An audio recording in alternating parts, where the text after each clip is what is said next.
my tea sippers, and you know what time it is. I hope you have all of your crumpets together because it's time to dish tea. And you're dishing tea, darlings, with Big Meat. Can't wait. It's time to dish tea with Big Meat. It's time to dish tea with Big Meat. It's time to dish tea with Big Meat. It's time to dish tea with Big Meat. Darling. Hello.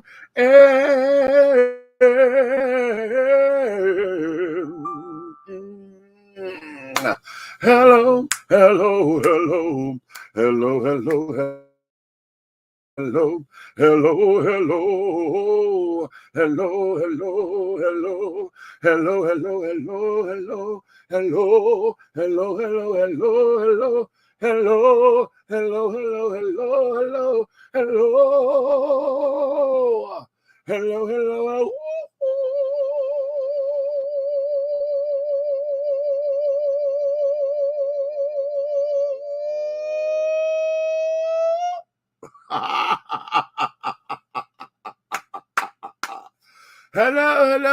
I need something on my throat because all that was just dry and carrying on.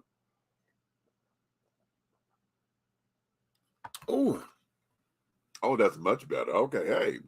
Hello to all of my tea sippers. My crumpet dunkers. Oh, that's better. Okay.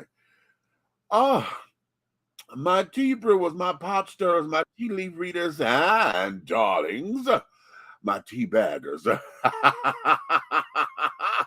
What's your tea? What's your tea, my darlings? It's another glorious day, honey, in the land of the living, baby. And I know you have all of your crumpets together because, darlings, it's time to dish tea, and you are dishing tea, darlings, with Big Meat. What's up? Listen, I was going to really be on time today, darlings, but I was looking for a video. I saw this video. I wanted to, that's the essence of tonight's conversation, right?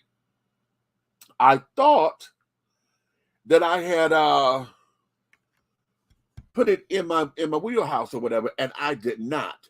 So for the last hour, I've been scrolling through my Instagram trying to find this damn video because I'm like, I thought I put the damn thing over here already. No. Okay. So I had to go find, and I finally found the news story. It's not the video that I wanted to show you. It's the news story. Okay. So they're not going to give me everything that I had earlier. Okay.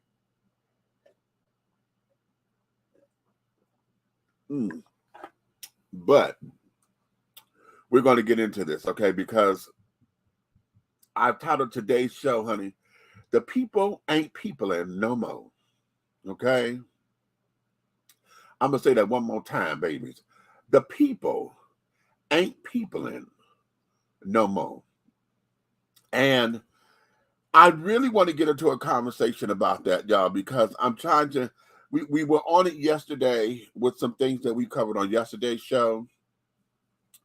But I'm really getting sick and tired of being sick and tired of being sick and tired of all the shenanigans that we have going on in the world today at the hands of our youth, at the hands of adult people who are supposed to be adults, but in their mind, they're just kids. You know what I'm saying? And I'm really tired, okay? This thing that I just saw in Philadelphia, honey, has taken me into extremes. All right. Now, I saw the video. It was a 7-minute video. A guy was taping. And what it was, just a bunch of kids randomly just going into the goddamn streets, stopping traffic. Okay. So they are all barraged, just running in front of a car. The car would stop. They would then jump on the car, jump on the roof, walk all on the car and carry it on. It's made like it had to be like 30 of them that rushed the car. Okay. So instead of the drivers pulling off or whatever, trying not to hurt the kids or this, that, and the other, a lot of them, they took it and all of that. And when they felt that they got their feel, they would let the car go or whatever, and then they would do it to the next car and the next car. Let me pull up the story. While I'm doing that, I'm gonna let Red come on up in here. Red, you ready? Come on. Put my pistol away. Thank you. Hey. What was you saying about the kids? Right. Hold on. Let me make sure this is what you say. Okay, hold up. Right. What you say? Okay, hold on. Wait a minute. Stop. Shit. You know what? Okay. All right. Let me share the screen because I like I said, I've got to play the news story. So that it's 11 o'clock. Do you know where your children are? Apparently. How about that? Okay. You know, they said they were supposed to be bringing that back. It doesn't matter. Exactly. Okay. All right. Can y'all see this? This is the news story. Hold on. Dozens of police teenagers moved from group of teenagers. That's the remix. Teenagers moved through parts of Philadelphia tonight, disrupting traffic. Dozens of police officers responded to the crowd, which initially gathered at the Findlay Rec Center in West Oak Lane at around 7 o'clock. Police say the crowd, comprised of hundreds of teens, then left the area and began jumping on cars and running into traffic. They also attempted to break into stores, but officers stopped them immediately. I saw a bunch of them like playing in the main street while cars are coming back and forth. Where some pouring waters on the other people. That's all you saw was this in one. the middle of the street, which is not good. Street are for cars, not for kids.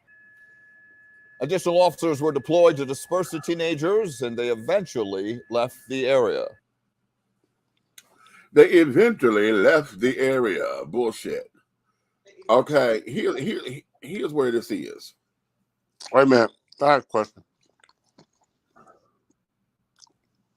The biggest Philly is, right?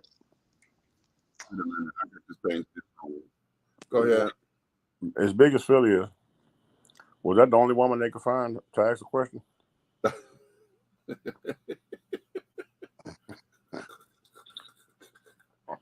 Okay. What is that car? Bully.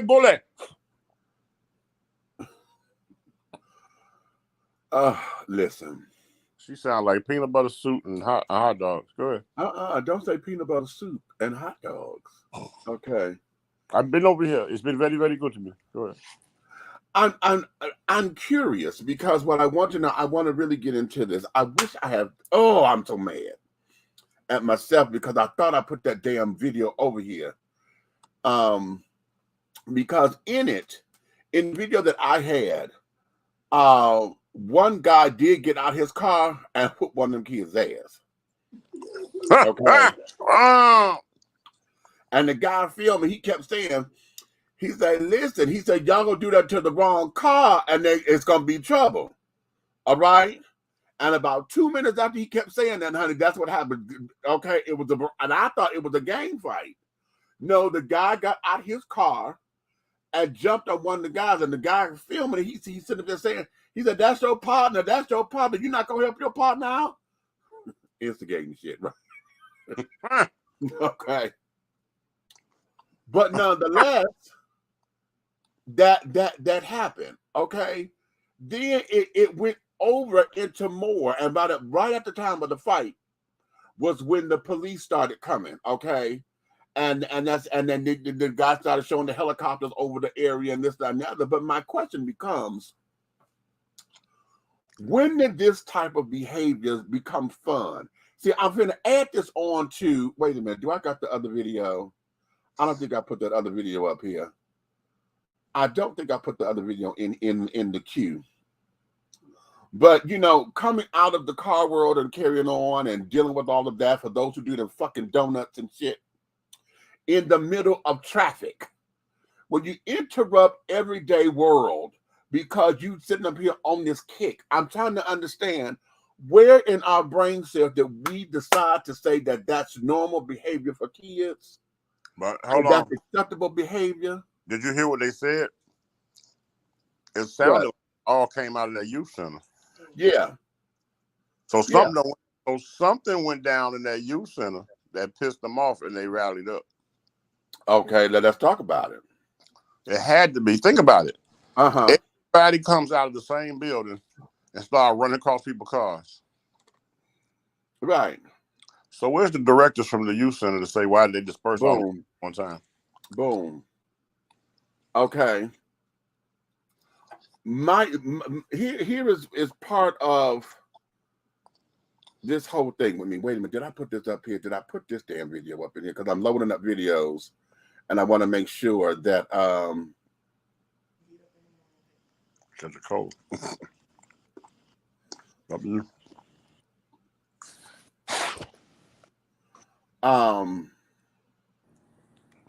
gonna play this one again. Let me. I played this yesterday, but I'm gonna play this again now. We call each other brother.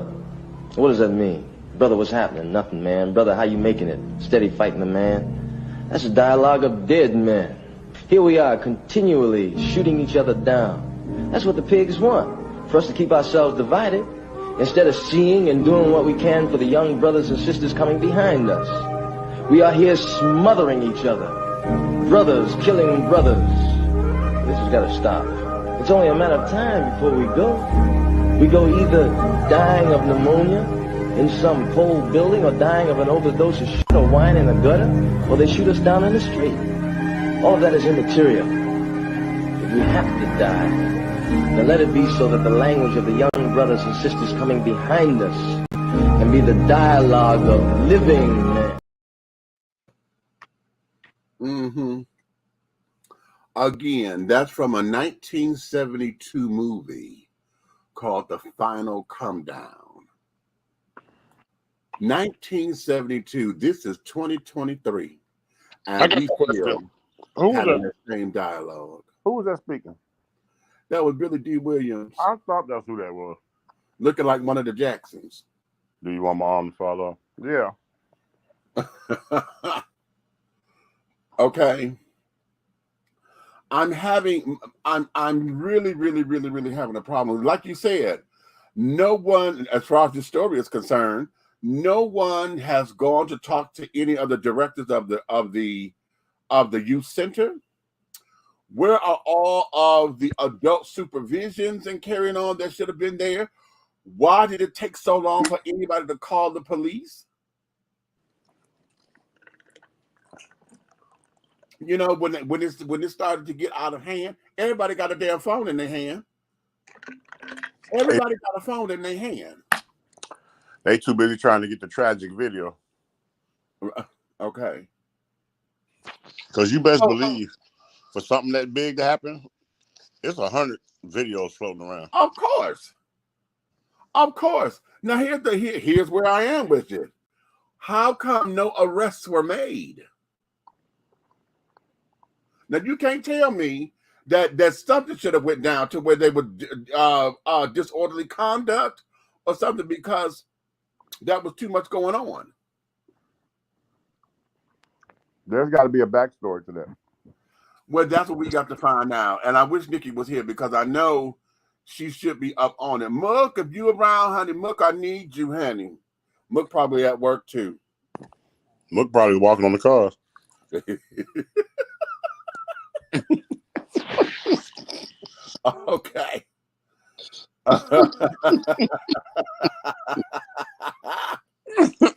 Okay. Yes, I love it. Okay. I love it. Okay. So now, but here we are. Okay. Here we are as the older generation. Okay, we are considered to be the elders now. We're not the senior citizens yet. That's our parents. Okay, so parents are the senior citizens. We're the middle-aged children and carrying on. They're still rallying for our kids and blah blah blah blah. Our children are now the young adults of America. Okay. We need God like we never needed him before. Is that part of the problem? Because let me play this clip first. Let me play this first. but I was going to play it yesterday. But this clip here may answer a couple of things. Where is it? The black conservative backlash to African spirituality is so disturbing. If you don't want to engage in African spiritual practices, then just don't. But to use the Bible and religion to convince people that practices that are life-giving to them are leading them to destruction is gaslighting. To demonize something that brings life to people without harming anybody else is demonic in and of itself. Why can't we just let people live? If white evangelical Christianity is enough for you, then just live with that. But demonizing the folk who want to do something different is trash. Y'all out here making whole curriculums to demonize practices that sustained our ancestors before we were ever introduced to Christianity.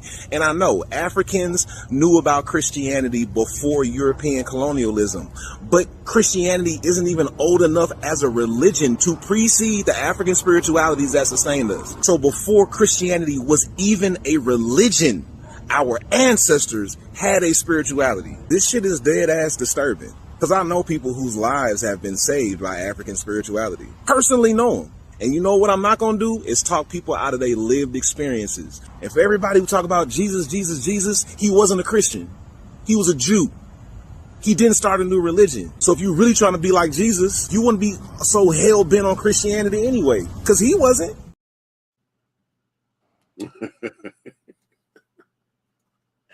Everybody trying it. Nobody's buying it.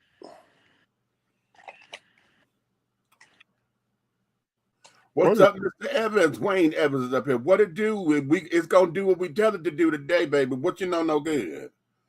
Okay, we have to hone out our own children according. Okay, too many of us, particularly black women, are upholding what these kids are doing. Well, okay, that would be the car my daddy was in. Okay, right. Ha ha.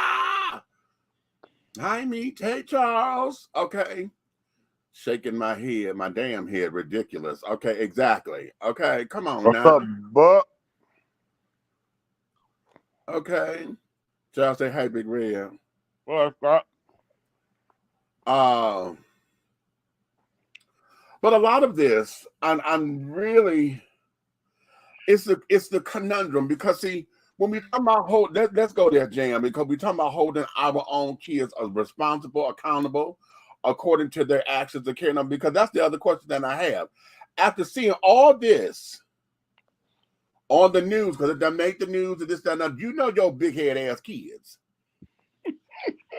How many of you parents got on y'all kids and say, what the hell are you doing out here in them streets? In these streets. Huh? None of them. They're too busy being their friend.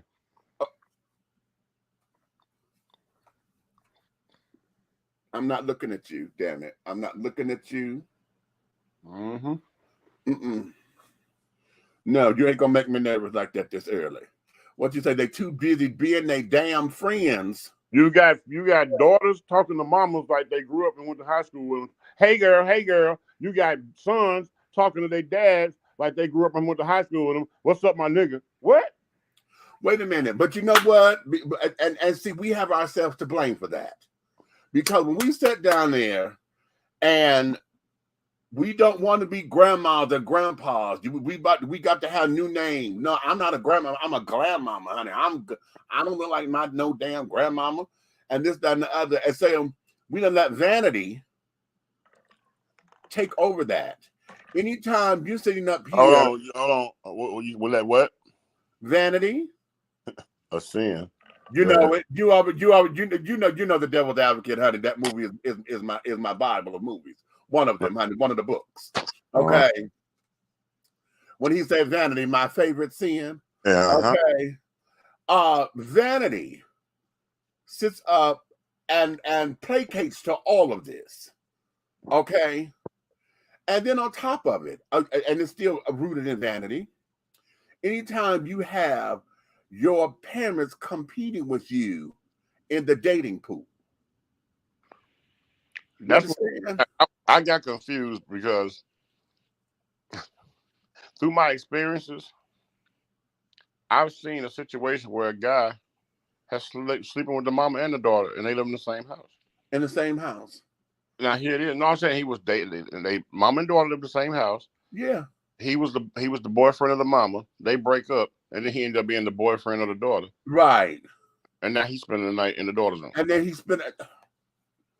Okay, you know what? I'm not gonna run from the screen yet. I'm not gonna run from the screen yet, because see, it's that kind of nonsense that we sit down and we say yay to. You understand? We say yay to that stupid ass shit. How is you as a mama cool with that? How was you as a daddy cool with that? Because wait a minute. What did that? Wait a minute. We're no longer friends, and he's passed on now. But I had an associate. I'm gonna call him an associate for this. Tell me, he and his daddy used to sit up and run trains on girls. I said, what the hell did you just say to me? Excuse me a moment.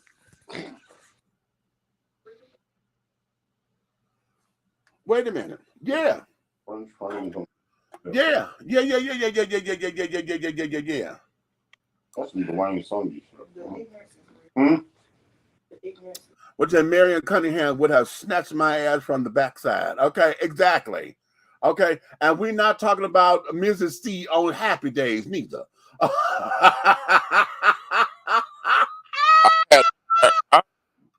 I just had a whole. What you talking about, Willie? You know, I know. When this child told me that it's bad enough that they got the same name because he's the third. My associate was the third. His daddy was the second, and blah blah blah. Okay, so he got the same damn name. And they look identical. wait a minute. They was a third. They were second and third with name, or second and third. It was they turned to hit the girl. Hey, your guess is as good as mine, but I would say all of the above. Okay. And I was like, what did you say to me?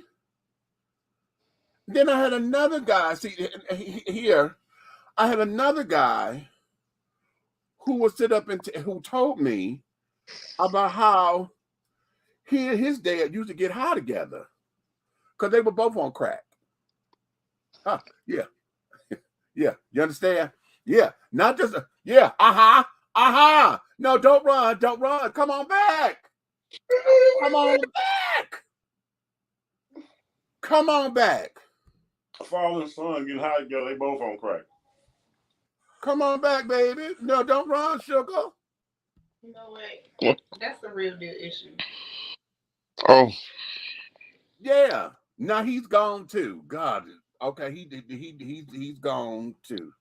Crack okay. is son, just say no and hand me my pipe. What is this? You understand? I'm telling you, wherever this is, and see, we get into this whole big old thing. I'm not finna sugarcoat this. Well, then let me give you the solo. Do that, I'll fill up my cup. Go ahead.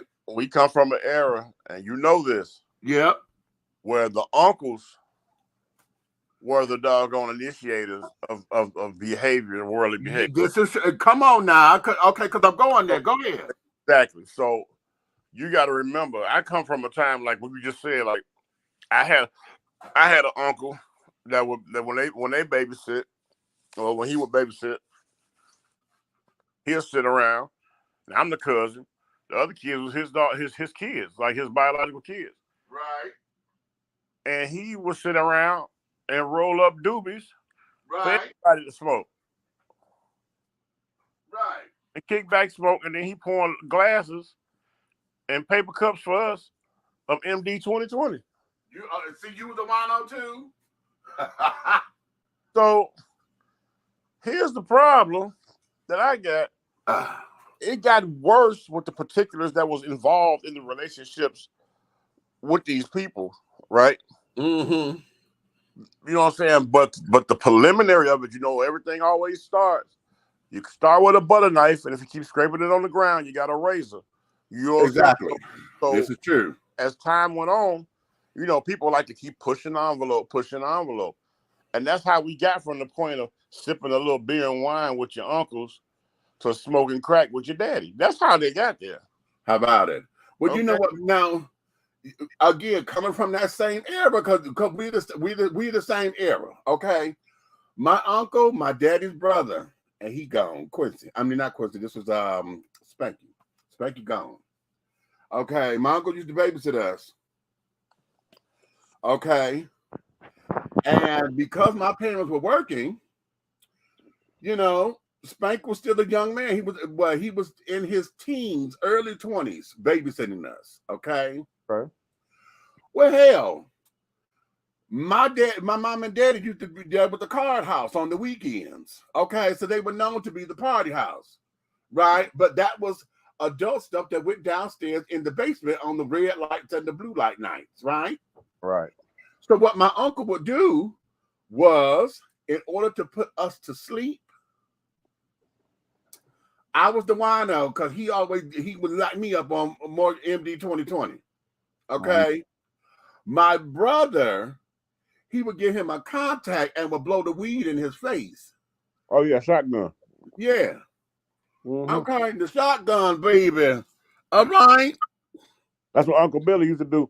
He'd give every one of us a shotgun, make us line up, and we little kids don't know no better. He'd give us shotguns and then sit there and play the real cool music with the little blue light on, and we drinking MD 2020 thinking we doing something. Next thing you know, we waking up next morning. We don't know what happened. Right. We don't know what's going on. Okay.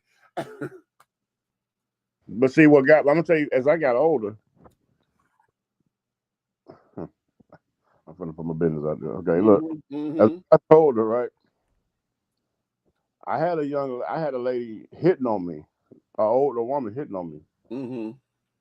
And she literally was hitting on me, and it was kind of, it still bothers me today, but she was my uncle's girl. Like, that was his girlfriend. Right.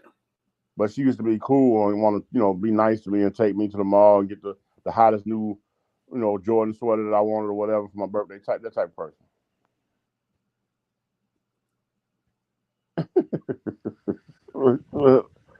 But look, at the same time, look, she picked me up one day. She had got a new apartment, right? Right. She said, "I'm gonna take you to the mall and get your birthday gift," because I asked for this actual authentic NBA sweater. Uh-huh. And she was like, after that, she said, "You don't mind riding out to my new apartment, help me hang my shower curtains and all that, just like helping with the little stuff. You know what I'm saying? Then I'll bring you back over here." So I'm like, I'm not thinking nothing of it. Right. But after she bought this doggone $70-something sweatshirt, we get in the car and we headed to, guess what? We headed to the west side to where her apartment was at. Imagine that. So as we riding, she started asking me questions. Now, I'm a teenager, young teenager. Right. She started asking me questions like, "So what do you like?" And I'm looking at her like, "Music? Like, what are you talking about? I like house music." No. Like, what do you like? Like, how do you like to be touched? Oh, do you really want to touch it? Do you really want to? I was like, in my mind, what? You know what I'm saying? And at the same time, I'm going, I know what's going on. I know, right? But my uncle was a little thrown off. I'm not gonna try to smash his girl, and boy, he find out. You know what I'm saying? So exactly. So here it is. She kept going on and on, and she was, just talking like, I was like, oh, and I really didn't know how to answer, so I kind of was changing up subject. We get to the house, so she ain't saying nothing. She opening up all the little stuff she bought for the apartment. So when she told me to come in there, could I hang the thing? You know how you're young, you stand up on the side of the tub, and you hook the rings around the pole, right? Uh-huh. When I stood up there, give me a reach around and started rubbing me, talking about, "You like that?"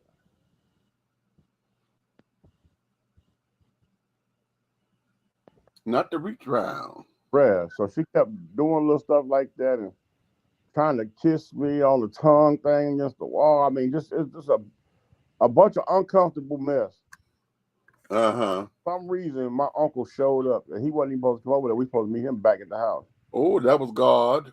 And he showed up, but when it was, I went in the living room, and when he showed up, I laid down on the mattress she had down there. She hadn't put the bed together. I laid the mattress, and I turned over like I was asleep when he came in. I'm like, I was like, I was that feeling was crazy. Like, are you serious right now?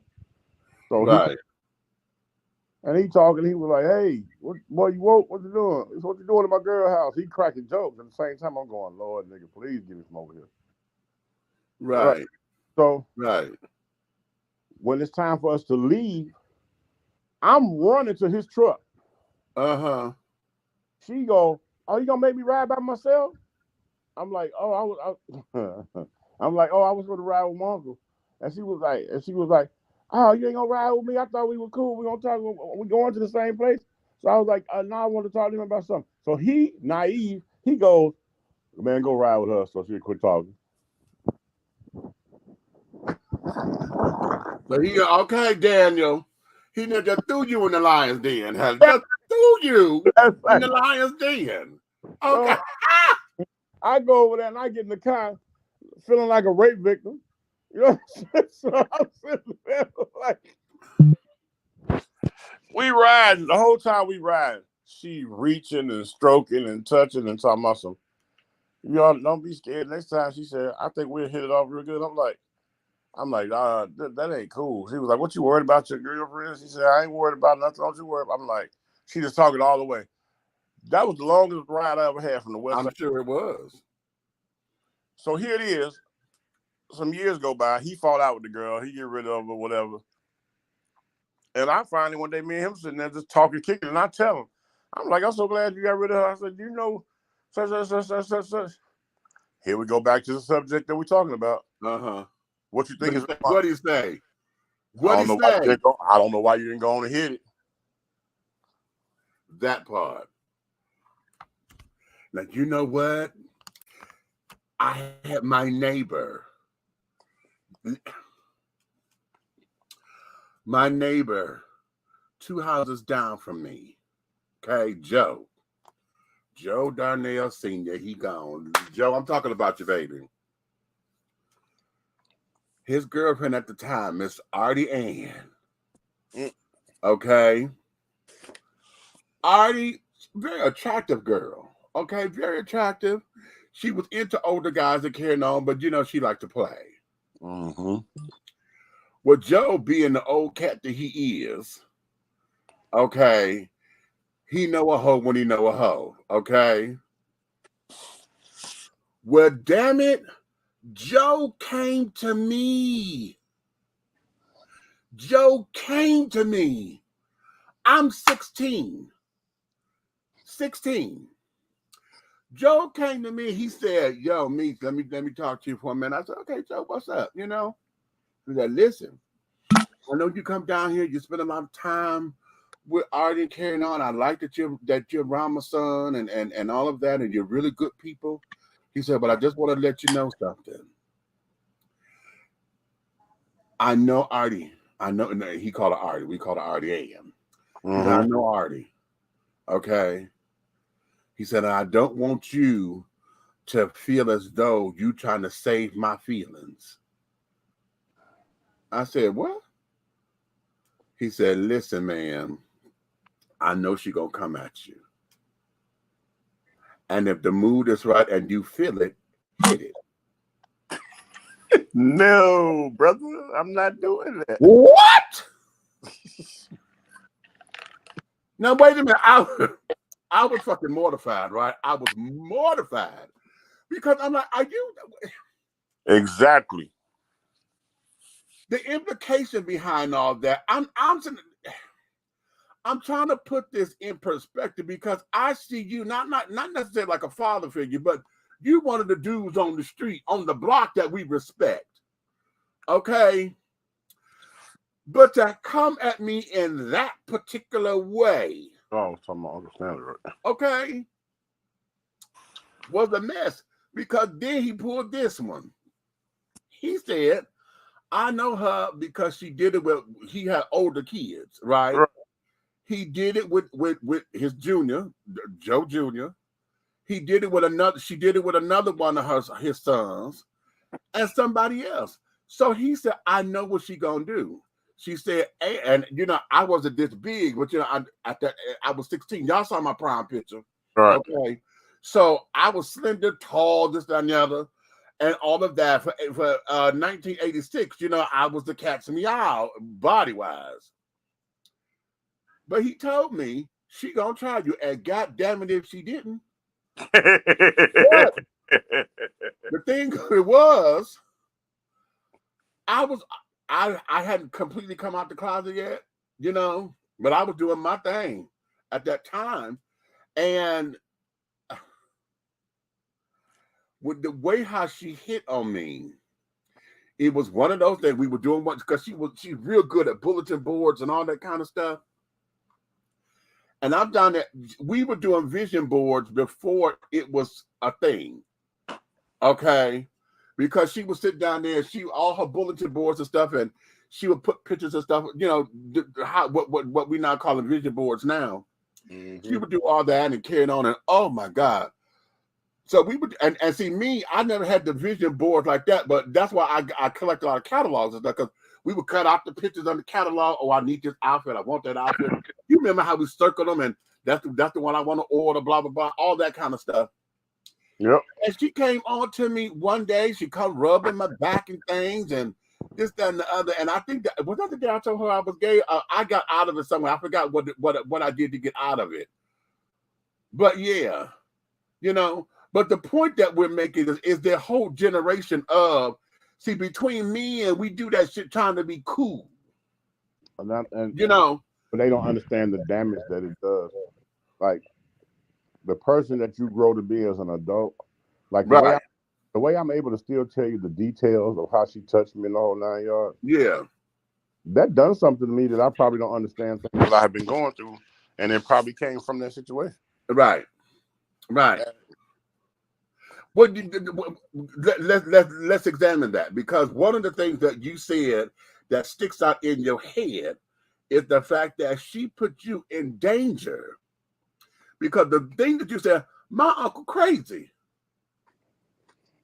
Bitch, you don't put me in a situation to where I know what he do over his girl with anybody. I'm family. And you try, there's no way I can get out of that. And you purposely put me in danger like that? How can I? And then how can you trust women from that particular point on? And if you really want to know the truth about it, I would be willing to bet that that's what shaped your mentality. Now you feel me? I'm willing to bet that. I'll bet I'm black on that all day. And that's what I tell people. You know, I'm a true believer in the smallest things that have been put on you are the biggest things that have been put on you. Oh, darling. And you know, even though the deed didn't happen 100%, but she did put me in a position of readiness twice. Right. Exactly. To where at any given moment, because she already touched you, she came on to you. What if you had went to sleep over there and you woke up to her accosting you? You understand? Right. How do you explain that? There is no explanation. And then on top of that, you know, because I'm going to put all my business out here. Okay. Bingo. Friends before parents. I like that. Okay. Mm-hmm. Preach all. Okay. Okay. What is this? Not only ill-minded individuals. Okay.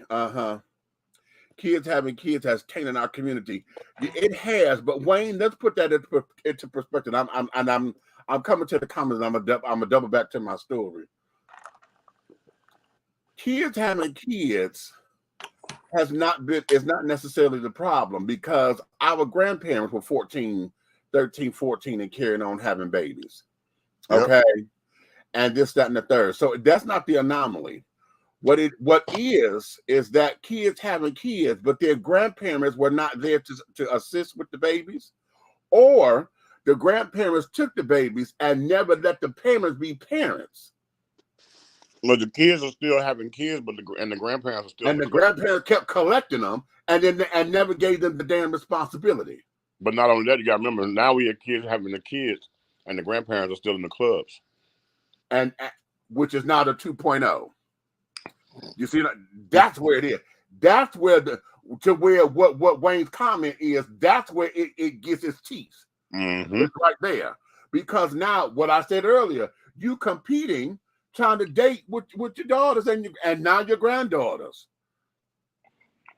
Because now you so busy wanting to be a fucking cougar. Oh, you know what? It started right here. This is where the statement started. Before cougar came out and people were talking cougar. Before that, they started saying, oh, 30 is the new 20. Right. Oh, 40 is the new 25. Right. Right. Right. You know what I'm saying? That start making them statements right there. Right. And then I'm going to take, you know what? Lord, it's okay. Transparency. Look, I go to the military. At 18, I turned 19 in the military, right? In boot camp. Uh-huh.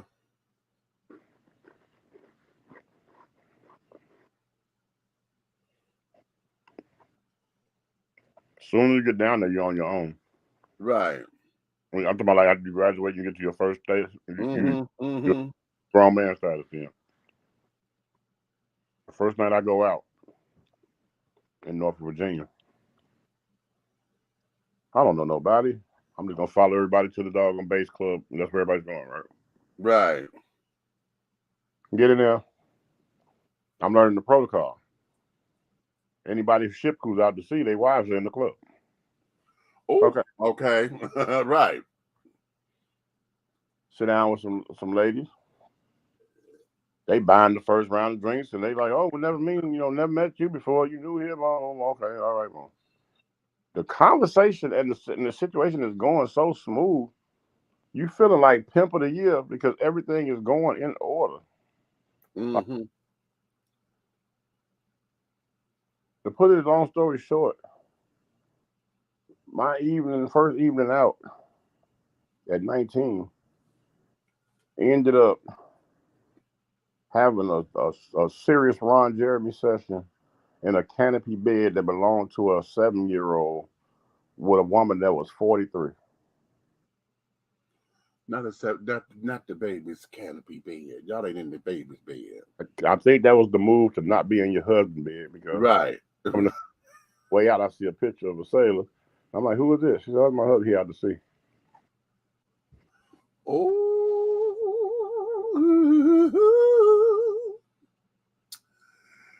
Meet, you remember the situation we used to deal with in the adult ed? Yeah, Jan and I used to work together at the last school of my last job in Detroit. Okay. And that helps me double back to the point I was about to make. Because I got caught up in being the good uncle, if you will, with one of my students there. Okay. And what I did was, which would have cost me my job had they found out. He was a young cat, and I don't remember his name. And now that I'm thinking back on him, he looks like my son, Kieris, now. Okay. Mm. Damn. Wow. And he was on the, he was out, but he was new. Okay. Brand new. And he was coming to me to talk and this, that, and another. And I'm trying to guide him because we're talking that was 2006. So I'm trying to steer him in the direction to make sure he's calm and carrying on and this, that, and the other. Well, I forgot how this conversation came up. We got to talk about a porn. And I had one of my favorite ones, right? And carrying on. And he begged me and begged me and begged me to let him have that tape, make him a copy of that tape, make him a copy of that tape. Oh, come on. I mean, really beg me. And in my head, I thought that I was doing a solid, if you will, by being that cool uncle. You know what I'm saying? And I end up giving him a copy of that damn tape. It was right after that, child, that I started sweating bullets up until I left that damn joint, because I was like, I don't know what happened. The same associate that I was talking about that ran trains with his daddy, he and I were living together. And I told him what I had done. Of course, he blessed me out and carrying on, talking about how stupid I was and blah, blah, blah, blah, blah. But in my head, you know, I'm sitting up here trying to be one of the guardians and the gatekeepers. Right. Of trying to keep this young, fresh gay mind. You know. Wait a minute. Did you say, wait a minute? Yeah. Boy, your way with words is you know. But I'm saying all that to say, you know, that yeah, we all and we've all probably done it not as maybe I would say a vulgar act like that, but somewhere along the line in us trying to rationalize some stupid shit, we've been there. But at the same time, not taking accountability for it and then not correcting it later is where we fall into play. Right. And how we, you know, down the line, the boy ended up leaving the school before I did. I think he dropped out or something or another. And carrying on. So then when he left the school, it became like, okay, good. I like a sigh of relief for me. At the same time, though, I don't know what happened to him as far as, you know, again, what you say, that little piece could have done whatever. Never. You know what I'm saying? Now, you're talking to sex is my addiction. You understand? I know what that is and carrying on. Don't know what that tape would have done if that could have started him on a porn addiction or whatever. Okay. You gotta know something from things that happen in your youth, right? Right. You gotta know that sometimes it becomes a mental part of your DNA or a strategic stroke of the paintbrush that creates your heart form. How about that? Okay. And that's a battle. That's a cute little slippery slope right there. Right. So you gotta remember, because I believe some of the things that I went through, because it was always older women that was at me. You know, I can remember my mom. This one woman was, bro. When I say she was everything, like, you know how you got that one, your mom got that one friend that your friends need to wait for her to come over because right, you half naked and the body so ignorant you don't know what to do. Well, she was one of them ones too that tried to give me some when my mama wasn't looking and got caught and got the hell beat out of her. But because my mama had them Essie Lorraine hands. So,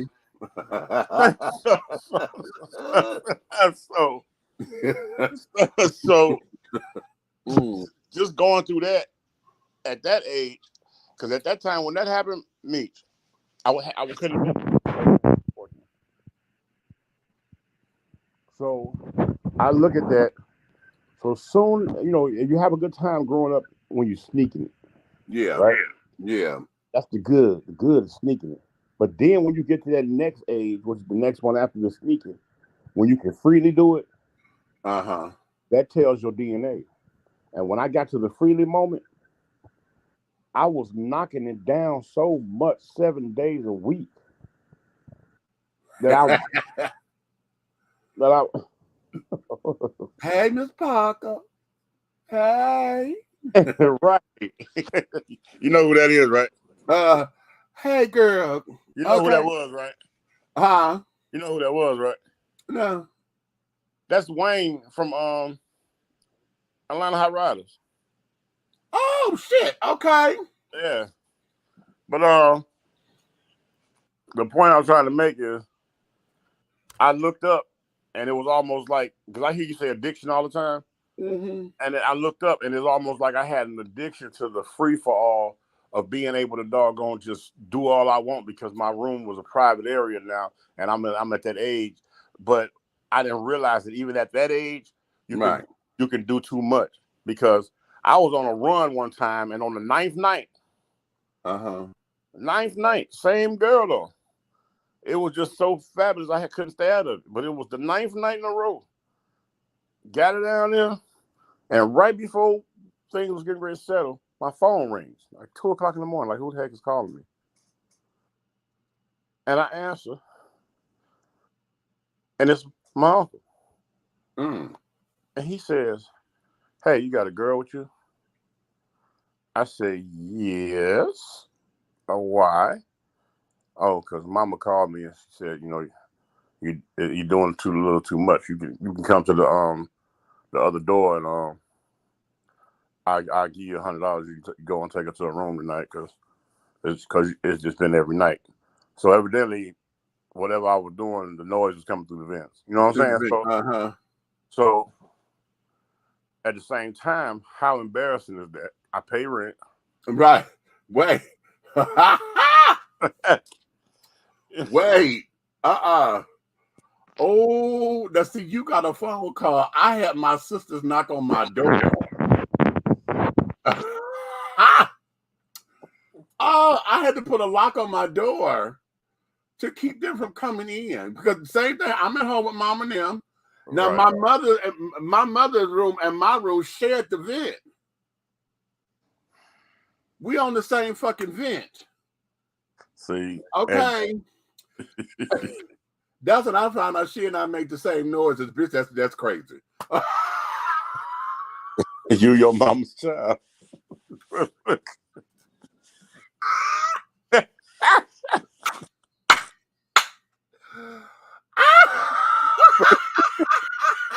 This dude right here, bro. He's funny.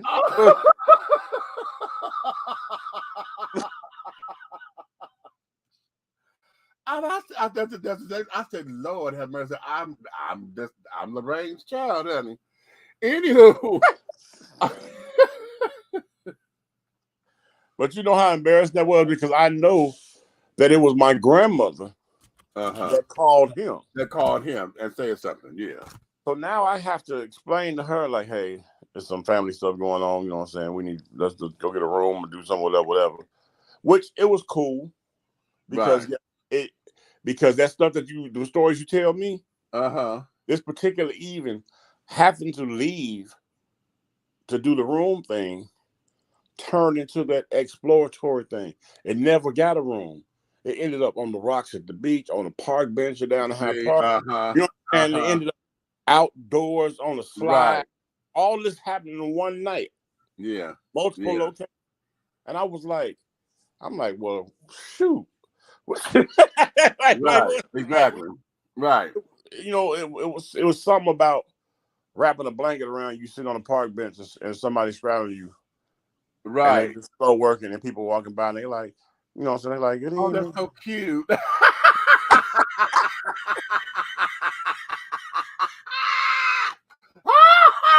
Right. Not knowing, honey, that you're thrusting. Okay, living. And they, oh, that is so cute. They're such a cute couple. Thank you, darling. Right. And that's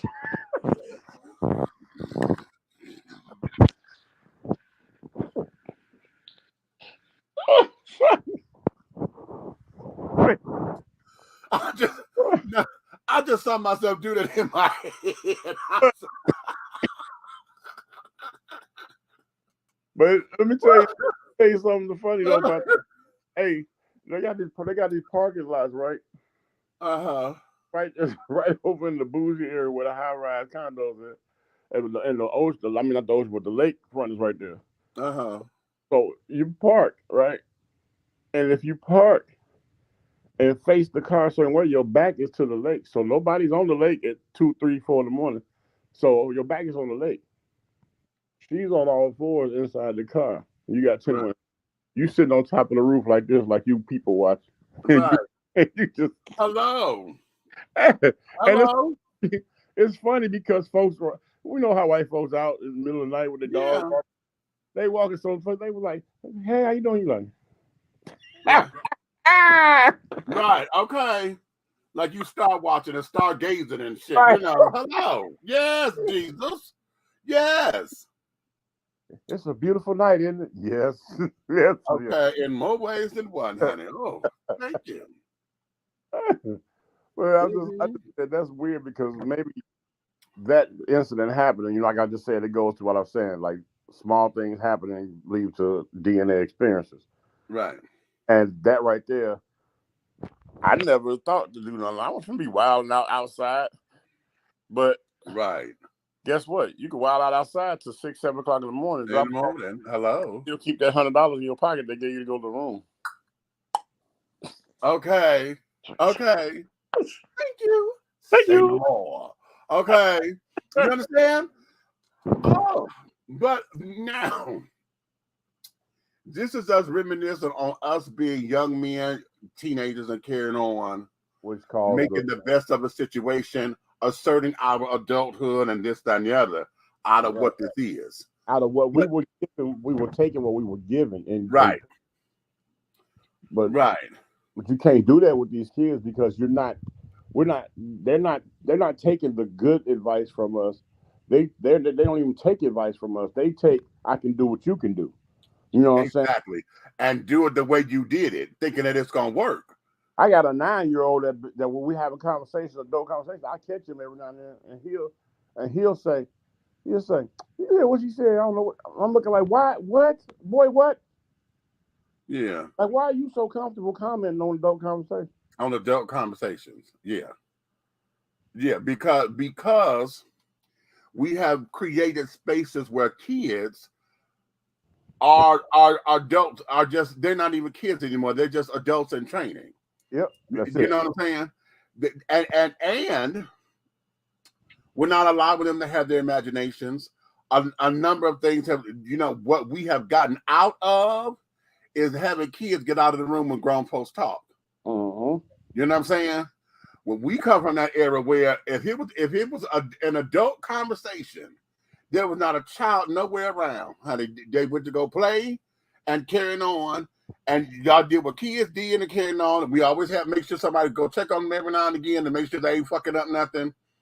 And we get back into the realm of things. I tell people right now, this is what I think should go down when you're raising children right now. Mm-hmm. Mandatory 8 hours outdoors, no battery operated objects. How about that?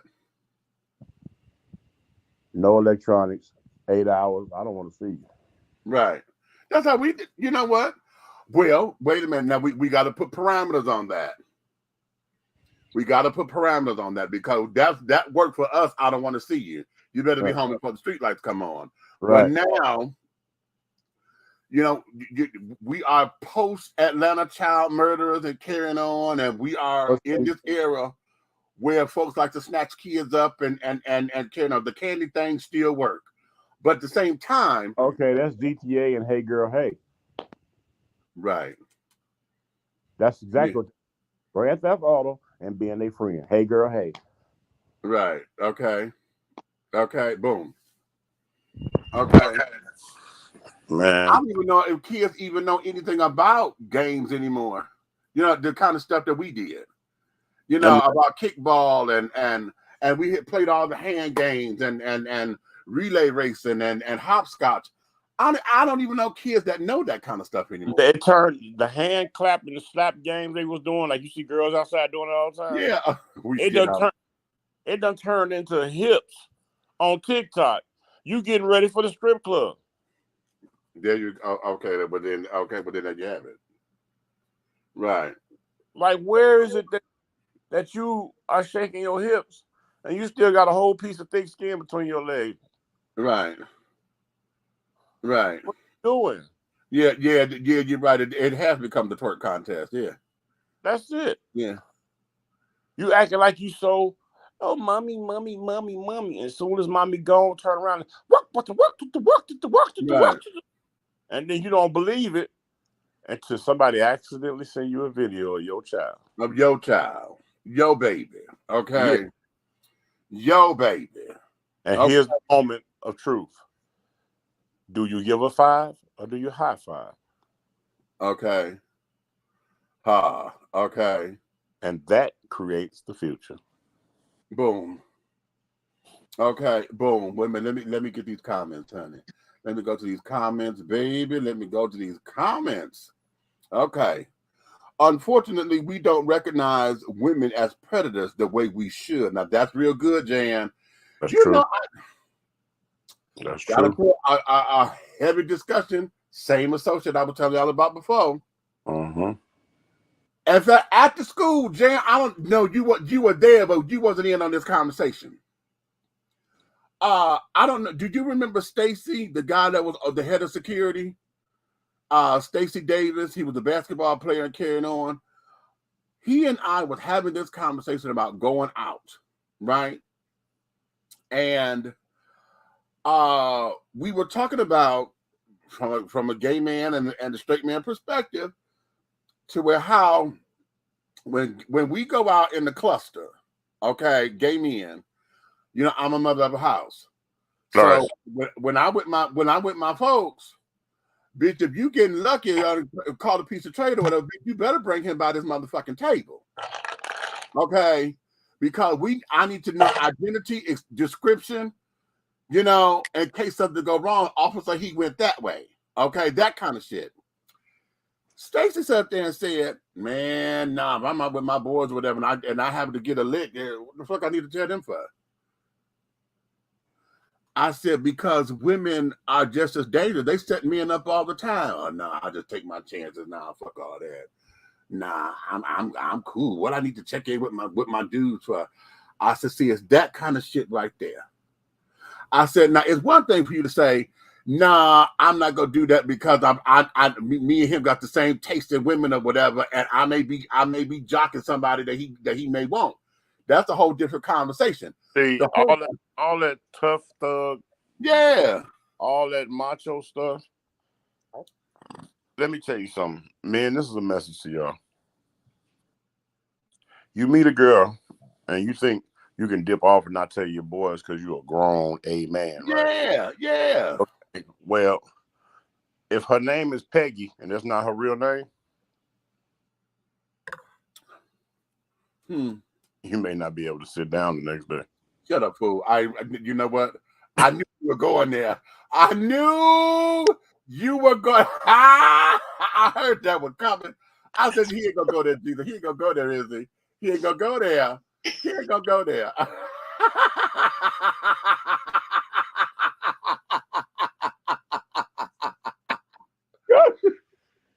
You know what? Don't you make me pull out of found. Because Peggy might be a little stronger than y'all. Okay. Listen, I done found an apparatus without the tool, honey. I got the belt. Somebody left it at the job. Yeah, I got the belt, honey. I bought it home just for shits and giggles, honey. Okay. So Artie Ann was the community coochie primarily, you know. And she was the doorknob. Everybody okay. That goes back to being friends over parents. Okay, right. That's right. Everyone had a Miss Parker in the hood. Yeah, I put that one up there. ARH in the building. Okay. AHR, what's happening? AHR. I said it back because I know I heard myself just now, honey. I was a little dyslexic. Okay. Old people used to say, why are you sitting here looking at my mouth? You know what? Yeah. Right. Okay, because you know, especially I was one of the precocious ones, honey. And I talking as a hobby. So mama know I was gonna talk. Okay. No, you sitting up here being a tape recorder, get your ass outside. You know. Old people used to say, why are you sitting here looking at my mouth? That meant get lost while grown folk talk. Okay. Do you remember that Clint Eastwood slap in the mouth? Okay.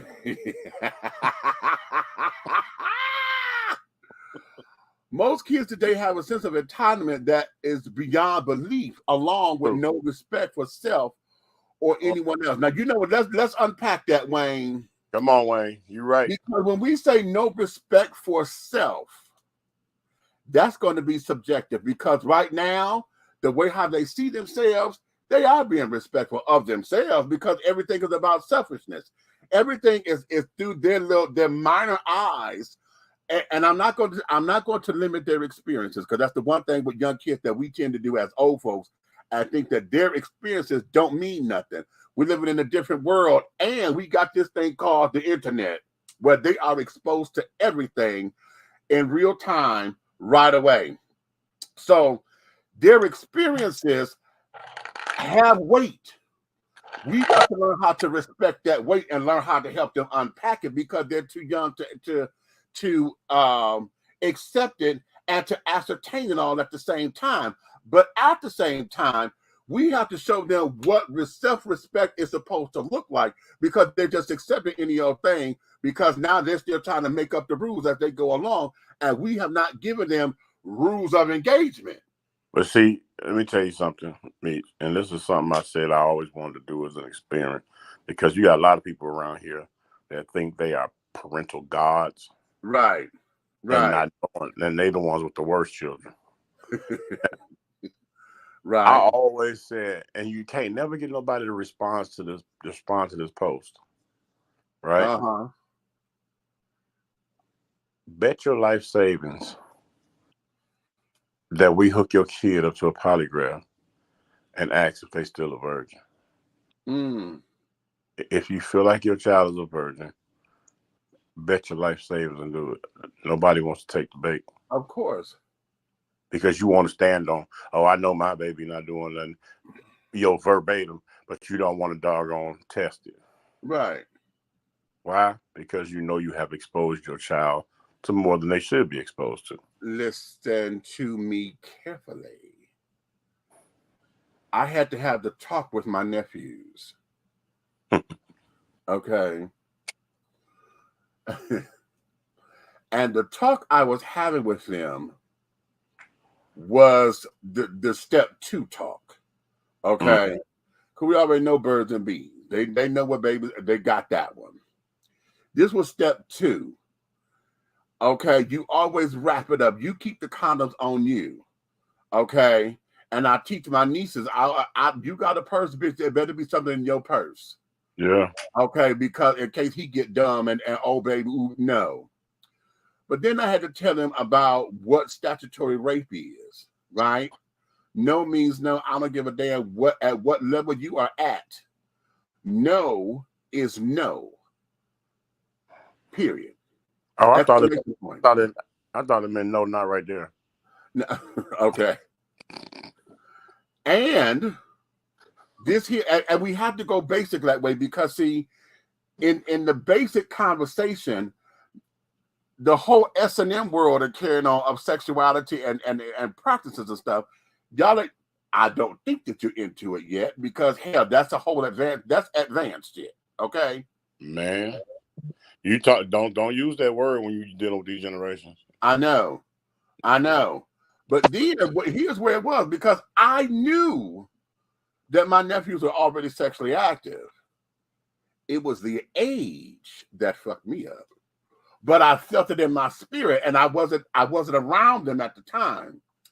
My nephew, when he told me, I was in New York, and then I had moved here. He told me he first got his little piece when he was 9 years old. Me too.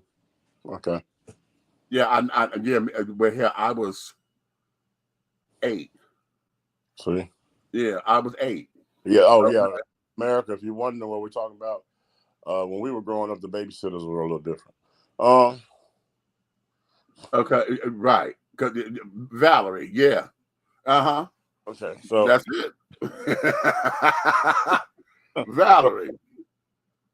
I've done everything with JJ except have a child. Okay, so I tell you what, I have a question for all the men that's watching. This is a question of masculinity. Uh-huh.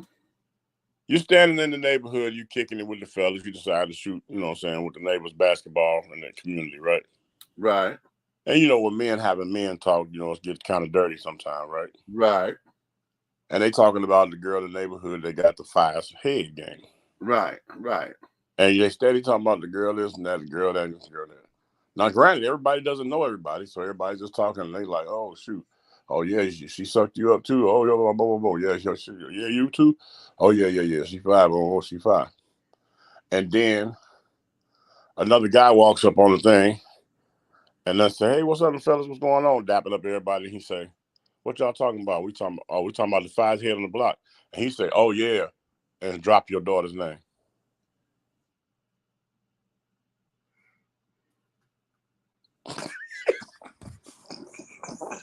Now what?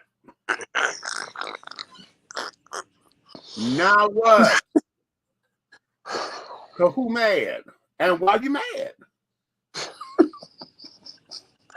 But in reverse, if it was your son knocking down the females, talking about he Right. getting, and you talk, and then somebody walk up and say, hey, what's going on? Oh, we talking about Shawty that's knocking all the doggone bad chicks down. Like, who was that? And they say your son's name. He's like, yeah, that's my boy.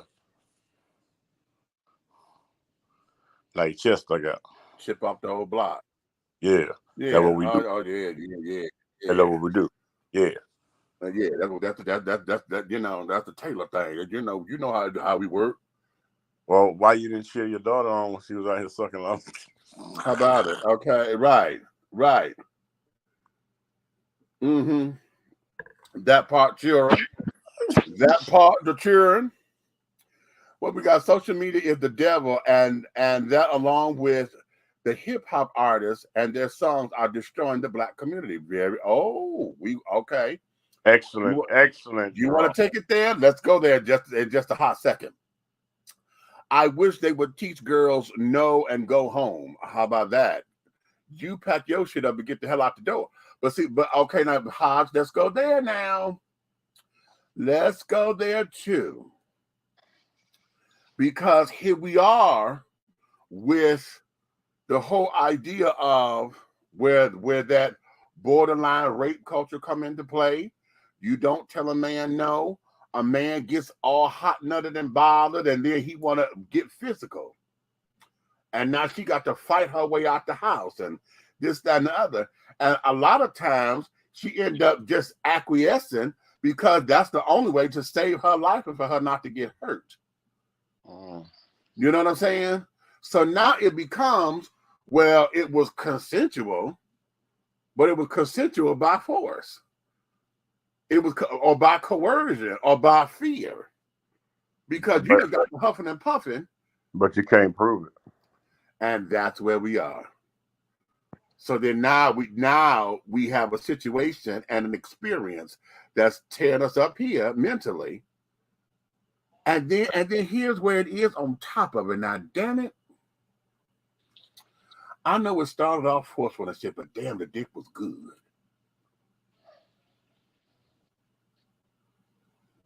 Then you're like, okay, well, wait a minute. This wasn't supposed to be this. Okay, you know there are relationships in America that came from being a woman being raped, right? Of course. But could you imagine the mentality of the man that did the raping and the woman that's doggone? She hugs him and it's like and starts crying and don't leave when you're coming back. Because that destroyed his power. So now, let's look at that now. If a woman took the rapist's power like that, and totally, now you're talking about emasculation. See, the whole idea of that was for him to have some kind of power over a woman, to assert his masculinity, because a lot of times he was the one being teased. He was the one that was considered to be soft or blah, blah, blah, blah, blah. So this was a means of him reclaiming his power, blah, blah, blah, blah, blah. But if she snatched that from him like that. I know a story of on the south side of Chicago where then they have these little hallways where you walk through the outside door and then you're in the hallway where the mailboxes, then you open the door, go up to the apartments. Yeah. A guy was waiting in the hallway and snatched a woman up and raped her in the hallway. Uh-huh. But her mind was so strong. I commend this woman. that she dog gonna start giving it back to him while he was trying to give it to her. And was all over him, and he had the time of his life in that hallway. Right. So much that he thought it was so consensual that they exchanged phone numbers. Got you, nigga. Right. He got met at home with the police. Of course he did. Of course. Of course. And again, you know, resiliency. Okay, that's a whole different conversation. Right. Because that's not being strong, that's being resilient, honey. I got to come out of this with my life because I don't need to get any hurt worse than what this already is. Right. You know what I'm saying? So the whole idea behind sex and carrying on and the mechanics of it, it's never meant to be painful. Okay, so anytime anybody forcing themselves on you with the stroke, yeah. But once you get into where the stroke is cute, then it becomes, okay, how do I flip this? Because now this is all about pleasure. And she took that control. She took that control because he was no longer the aggressor, blah, blah, blah, but she was. Which probably turned him on. Yeah, that's true. You know what I'm saying? Because there's a lot of men out there that want to be not necessarily chased, but during the art of sex or whatever, they'd like for the woman to be aggressive. Yes, Lord. You know, and so that becomes the turn on. I have to agree with you on that one. You know. Yeah. So, you know, it's the whole thing. And see, that onion will start to blossom. Okay, because there's so many different dynamics in that to where we as a society, and this is so that way, we as a society claim to be a Christian nation, and we claim that we so stuck archaically up here that sex is only for procreation. Okay, but at the same time, everybody understands the pleasure of what sex does and what sex is and carrying on. And we refuse to have those conversations. We refuse. And I'm going to tell you what bothers me the most about the refusal. And that there is our generation that got everything that's in the news now about them wanting to shut this down, shut that down, and et cetera, et cetera. That's us. Okay? That's us being grown-ass people running our mouths. And we're the last generation of what it means to have a village to raise the kids. We're the last generation of Schoolhouse Rock. You know, we know what this was. Let me pick your mind for a minute, okay? You know, on this. Okay, let me pick your mind on this entire thing. Okay, rape-wise, right? Right. I want you to answer this question, though. All right. How does a prostitute know she's been raped? And is she able to use a regular rape kit? Like, would it work on her? Or like, how would you know she's been raped if she's a famous prostitute? A lot of that, I guess. Well, let me see. How can she cry rape? Well, she can cry rape if I said, no, I don't want to be bothered with you. But how can you tell if she was raped? Huh? How can you tell if she was raped? Well, it would be her word against his because of her profession, and especially if she's known and famous, and the police been trying to lock her up, or she'd have been locked up a few times, or whatever. Yeah, that would be the struggle. That would be the struggle. So they don't have a. What? Yeah. I'm sorry. I just got a personal message on the subject of somebody who's watching the show. Okay. They said when she got a black eye, that's how you know she was raped. But we don't know if that was from the pimp or not. Honey. So, yeah.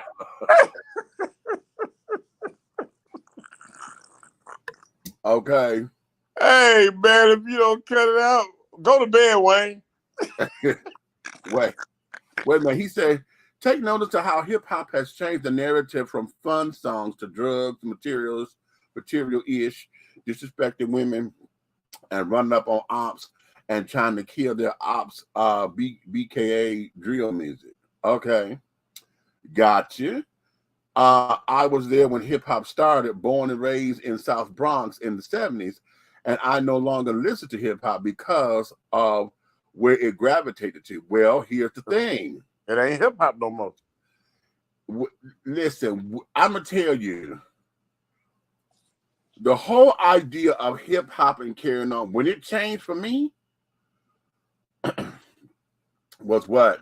1900, and was it 83 or 84?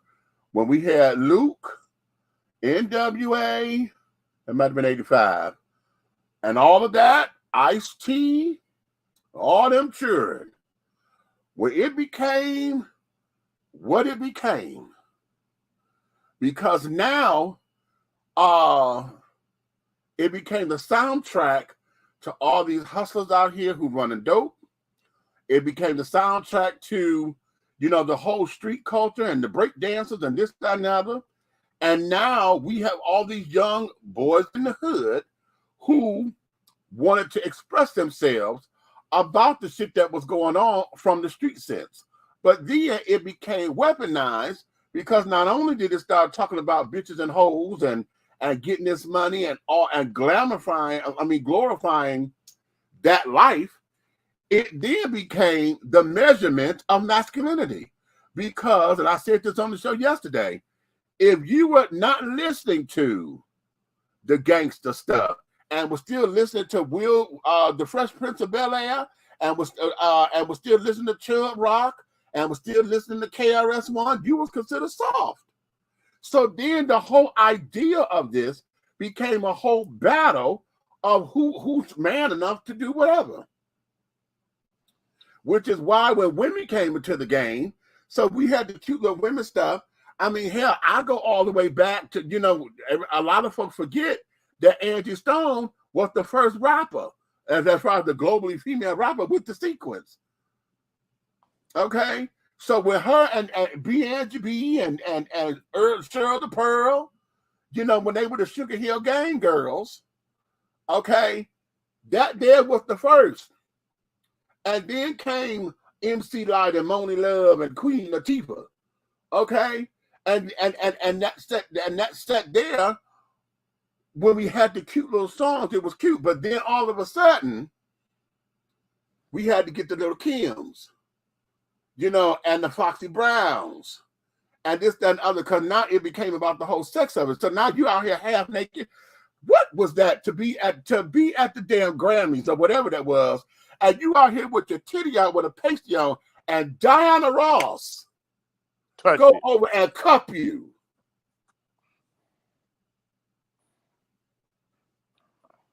Well, I'm not mad. I'm jealous.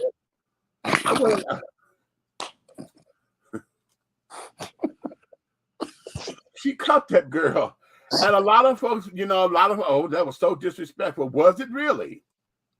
No. Was it disrespectful, or was that because I'm gonna tell you something? In our community as Black folks, damn well Big Mama would have did that on the porch. Bitch, what is this? You better get yourself in there and put some clothes on. Well, and don't get it twisted. Ross was from the Brewster Project, but she a project girl, honey. But okay, now. And everybody could debate whether or not she stepped her way to the top. So if you want to talk about the original hoe, Ross got credentials, bitch. Okay. Check her whole facts. Okay, right. Okay. Not her car facts, but her whole facts. Right.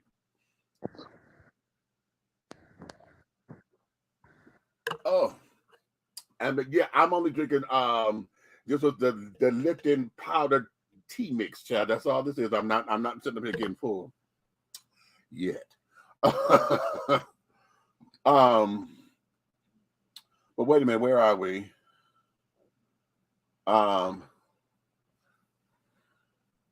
On a side note, that is. Okay. So, you know, a lot of what we are dealing with now, I'm just having issues, and I wish that we would all devise a plan so that we could put something. This is a call to action, children. This is really a call to action.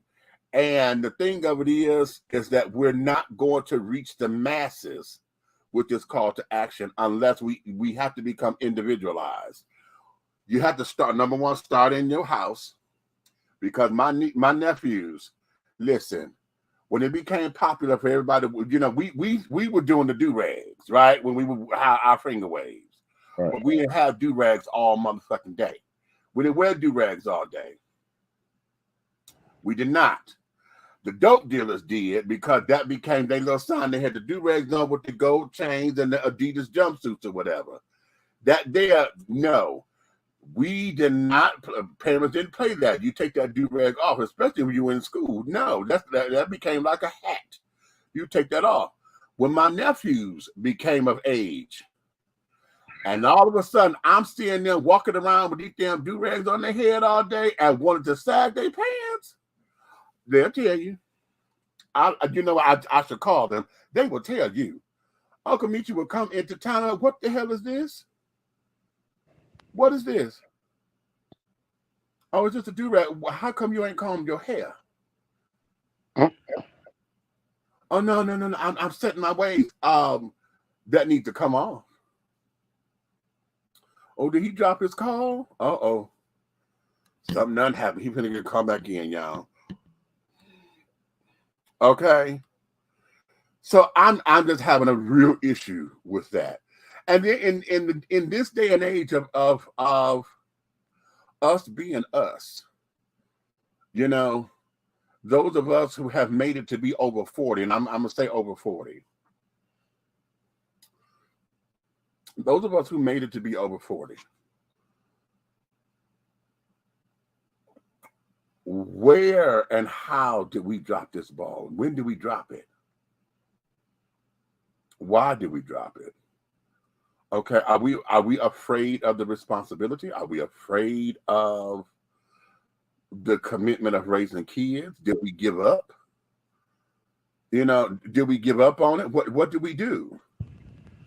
What did we do to that seem as though we have thrown in the towel? Or is it the fact that we have the few that have become the narrative for the many? Is that what we have here? Do we have that the majority of us are taking care of our families, and we just got this hand few, you know, that have become the narrative that speaks to the whole? Yep. Okay. And if that's the case, how is it that we change the narrative? How is it that we balance this out? Because we all know that, you know, we're not going to be clean, because people are people. So what is it that we need to do that's going to offset or at least balance out? Because we know if we are that bad, we know that there is a good equivalent somewhere to where it balances out. May I give you a small semantic summary answer to that question? Go right ahead. First, we have to all stop having our own directives. You understand what I'm saying? Okay. If everybody was on the same path and on one accord, one direction, and one goal, like-minded, Right. do you realize how much of the pressure of life in this world they try to bestow upon us would disappear?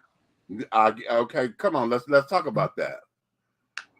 You understand what I'm saying? Because how many times have you heard in our communities, not when I say our communities, that's counting every community, because we're everywhere, because there are so many people that are of the melatonin race that are professional degree holders and position holders in this world.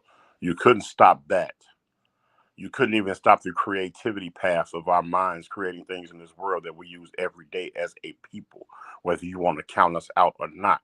You cannot get to a stoplight and wait for it to go green, red, or yellow without a black man being the one that created to put it up there. Do you understand where I'm coming from with this? Let's do But it. yet still, the narrative will never change because we don't have one agenda. How about it? Let me play this clip. I may have to take this down, so if y'all watching this in the archives and I'm saying play this clip and it's not here, it's because I had to take it down because of copyright reasons. But yeah. You don't like my teaching methods and you think I should be replaced. Well, I don't like what's going on in the real world. And the only way we can deal with that is by what we do in this classroom. My father drives a bus in Brooklyn, not because he isn't intelligent, because he didn't have an opportunity to go to college. But you all do. You all do. But regardless of your degree, I am telling you, they will think you know less than you do because you're black. It's not enough for you to be equal. You have to be better. We have to be better. And it's my job to see that you and we are. I guess I got a little too pumped, but I take this very seriously. So that's where I'm coming from. Anybody who doesn't like it, there's the door.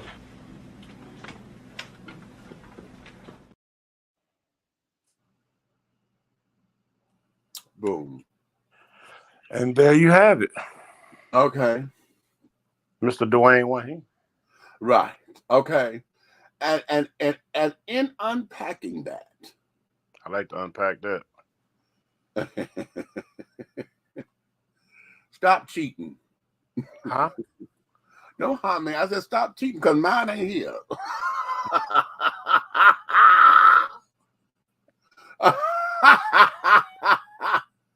You weren't supposed to know what I was saying. Yeah.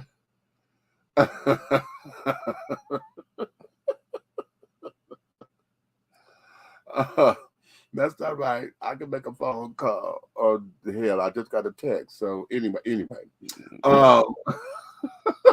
know who?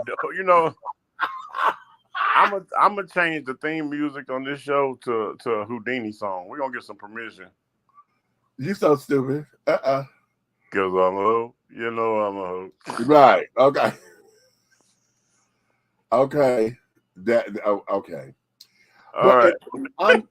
In using that, you know, a lot of us, you know, that's from a different world, of course, and coming into that whole idea of education, understanding that we have to be better than our counterparts in order to get treated half as good, you know. Do you remember how much?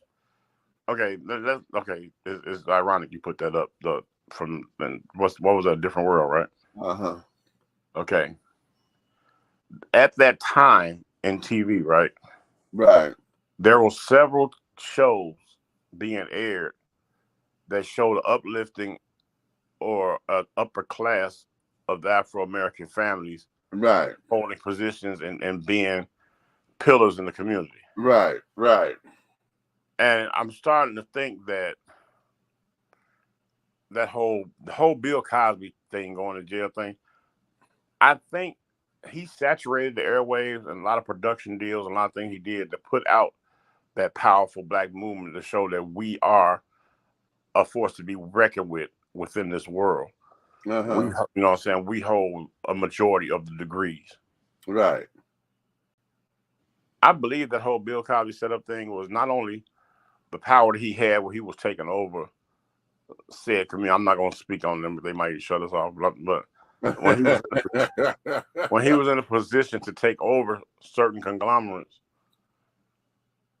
I believe that whole thing was a punishment for even showing or giving us the idea that we can doggone be a smarter race than them and we can be take over them. I believe it was a punishment for that. I've been saying that all the time because now there was something that went out to say he had a second bid or tried again to buy the network. said network. Okay. Right. And he was in development of another Cosby show to go on the to go on television. Okay. Yeah. And at that time, you know, in order to dismantle him when all this came about. Okay. And so how do you discredit anybody, honey? You go to hits. Okay. And carrying on. I've always said that. And then here's the other thing. It's not that we didn't always have it, because I take everybody back to Sanford and Son. Okay. One of the things about Sanford and Son that none of us gave him credit for is that they were never on welfare or nothing like that. That man was he was an entrepreneur. He was a businessman. They were constantly running their own business. Okay. With good times, everybody wanted to equate, you know, the black struggle with good times. And yet, it gave us that. Okay.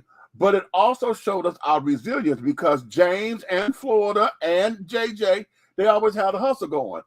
Of course, in the beginning of the show, they was always stunting. Okay.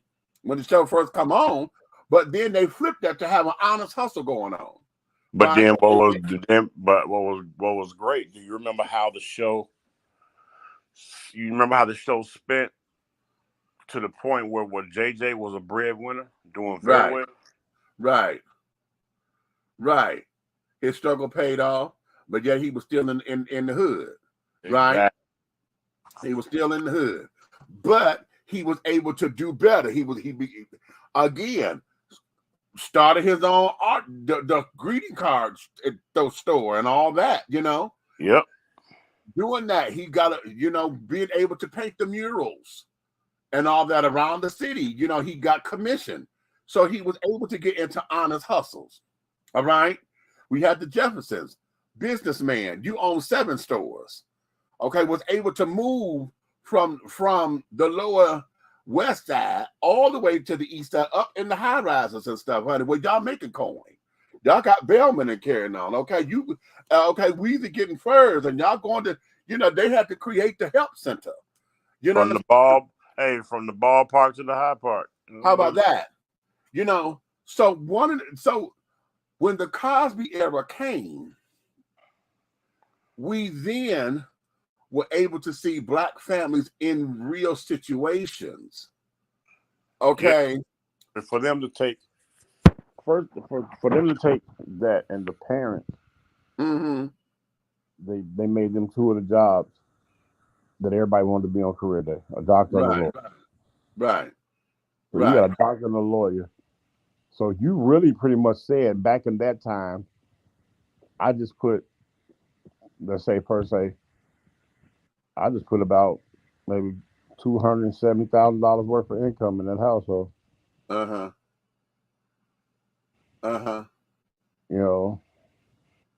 didn't like that. Right. And then what was upsetting is that now having this same conversation, when I hear black folks who said they could not accept the Cosby Show because it was unbelievable for them. It was only unbelievable because you were too lazy to go achieve what was real. That stuff was available to you as well. Right. But we have been so conditioned to wanting to have, the struggle is real. But nobody ever gave this man credit. He did a whole show on dyslexia, which was a major thing in the early Exactly. They were steering these kids in the wrong direction, calling them all kind of different things and diagnosing them with stuff that wasn't the problem when dyslexia was the problem. You know what I'm saying? And he addressed that through one of the characters in the show. And I was like, is anybody paying attention to the real meat and potatoes of what he was doing? The broken family of the military. You have an Afro-American guy that's in the military that has his own child. That's the father. He's the full custodial parent. It's showing the responsibility of him and how he's able to channel that through a newer woman in his life, and how she's able to take the responsibility of being a mom and a wife because she couldn't handle the responsibility of being in college. There was a lot of real stuff going on in that. Right. and she believed in him enough to take on his children, and it wasn't the other way around. She wasn't the one looking for a man or a baby daddy. Wow, Wayne, I'm sorry to hear that. Okay. Let's see. Most parents are afraid of the youth, aka their children, because they have respect for no one or themselves. Now, you said that, okay? Most parents are afraid. Now, that's lovely. I like that. We need to come together as a people and spend black dollars in black businesses. But with that said, we need to do right by our people who spend their dollars instead of the bullshit that we go through with black businesses. Now, okay, that's a whole nother topic. Wow. Okay. You know what, Wayne, that personal text you just sent me, I'm gonna be honest with you, it'll be awesome if you can set up something for us to interview her. If she's willing to do it. I don't know what type of gag orders or stuff went on with that situation, but it'll be an awesome thing if we can set that up. So okay. But a lot of that, a lot of that era and carrying on, a lot of folks missed the point. A lot of folks, when we were striving for black excellence, when we were striving, I mean, even because we had the Cosby Show, we had a different world. We had Martin, we had Living Single. We have 4 women and 2 brothers. Okay, highly successful. One was an entrepreneur. Wait a minute, hold on. It was more than an entrepreneur. Max was the lawyer. Khadijah was the newspaper owner that started her own business. Okay. And you got the girl, Regine was the fashion guru. and she was a buyer. Remember, and she was a buyer. The upscale of Alone the Woods. Come on now. You better come on now. You better understand that. I bet there nobody ever caught that. She was Walona Woods 2.0. Okay. And then even with Sinclair, who was considered to be the ditz, okay, even though she was working, she still was successful. She was working with her cousin. And out of everybody, she was the one who got the man first. Oh. Okay. And he was over maintenance with nobody under him and nobody over exactly him. Another entrepreneur spirit. And Kyle, he was an advertiser. He was an advertising exec, right? Yeah. So, okay. Yeah. He was the real boomerang. Right. Okay. So even still, we had black excellence, even in Martin. Martin was the entrepreneur with the radio show who ended up creating his own network and this, that, and the other. Mm-hmm. Gina was the advertising girl. Yeah. Pam was working with the company too, but then went on her own because they were trying to do a spinoff. Because remember when she became the record executive A&R person, that was supposed to have been, that was the pilot for her spinoff, so that didn't get picked up. Mm-hmm. Okay. Tommy, everybody joked about him not working, but he was the entrepreneur, the hustler. Okay. Even Cole, the jokester, okay, supposedly the freeloader, but hell, even he was able to make a couple of dollars here and there. He worked at the airport. Boom. So we had all of these particular shows. I mean, hell, the Jamie Foxx show. They all were in the hotel industry. Yeah, they owned it. A black-owned hotel that was all black ran. And then, if you remember the way the hotel looked, all right, Wayne, I'll holler at you. Wayne said he's finna go. He said, appreciate it. All right. Peace, baby. Thanks for coming in. But if you remember, that's how you feel? All right, let's wrap this up. Well, finish your statement, Hattie. I'm sorry, I lost train of thought for a minute. Oh, dear God. Okay. My blood pressure went up. Oh Lord, that ain't the only thing that went up.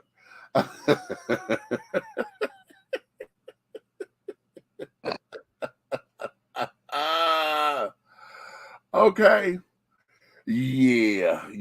Okay, then you know what? We'll do that. Oh, wait a minute. Before we do, let me show y'all this. Let me show y'all this. Are you leaving them?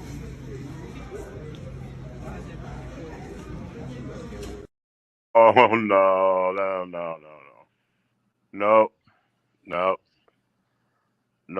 Damn. No. What was that? 150 inches? What was that? Are you leaving them?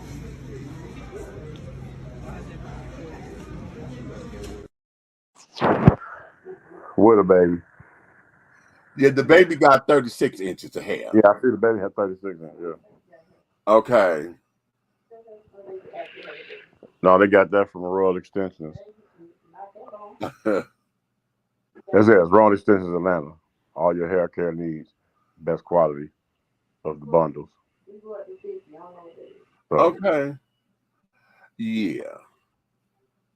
Okay, and then the thing of it is, she got the baby like that she's carrying. right. Not the baby walking, she's carrying that child. Who was that? Don't know, honey. That doesn't hit the interwebs, honey. And we're like, okay, I want to see her go out the door. Who's going to? Everybody keep telling us in the comments that I've been reading, somebody needs to step on it. No, I want to see who's going to hold the door open for her when she's walking. I'm gonna be honest with you. The first thing I would do is step on her. I want to see her get through the door. Let me see who's going to hold that door open for you. Like Miss Thing, you did with your hair what Miss Thing did with her train in Coming to America. Uh-huh. Okay. Like somebody was supposed to just automatically just, and then of course it's nasty because it's dragging the floor like that. Oh, I was just getting ready to say that she is transportation for dust mites that move across country. Dust mites, ticks, fleas. Okay, yeah. all of that's in that hair. That is not a glam track. That's an Amtrak.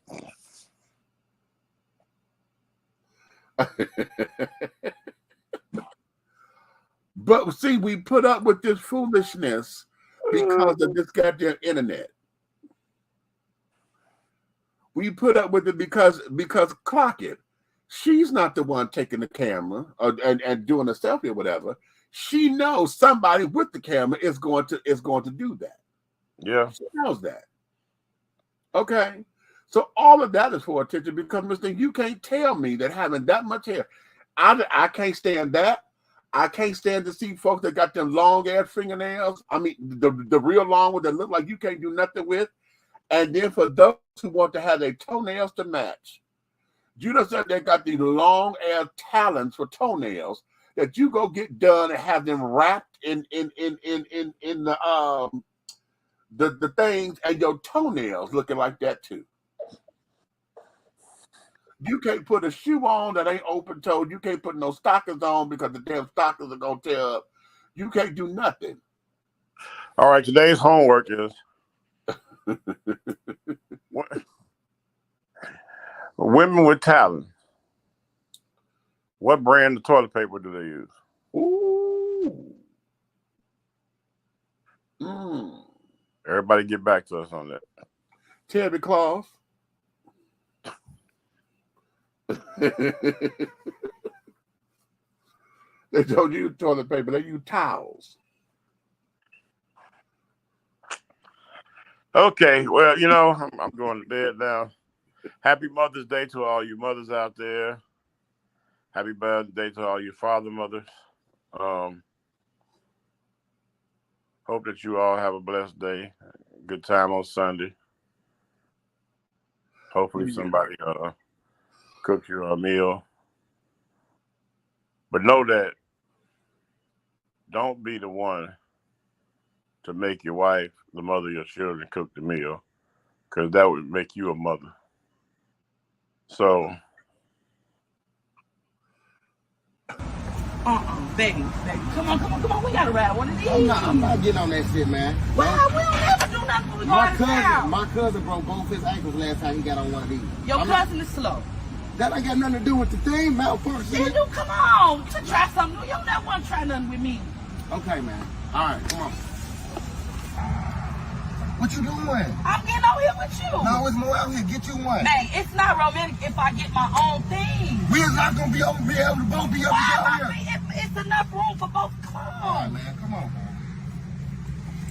See, we can't do this. I just always gotta leave. You don't know how to do because this ain't safe. Come on. See? Hey, hold on. No, I'm not about to be behind you. I'm a grown ass man. No, you get what are you talking about? Can you just get your own? Why do you want me just say it? Why do you want me to get my own? Because you too big for us to be on these together. We too big to be on here together. No, you too big. Between my weight and your nose, we too heavy. Weight limit on What's it. the limit? 300 pounds. I'm 120. Where? In your back? You always gotta take shit too far. You took now, it too you ain't had no problem when you was riding with them thickets. You thugging with your rounds in Miami, though. So the hole was round. Why you bringing them old shit for? No, because every time we go to town, you want to act funny with me. I'm sorry. Come on, man. Now, just trying to be a victory. Damn.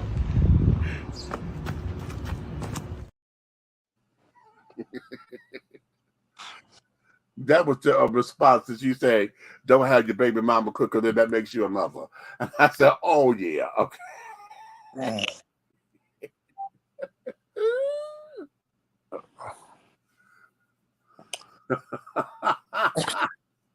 I'm going to leave that alone. Yeah, duty calls, honey. I'll talk with you.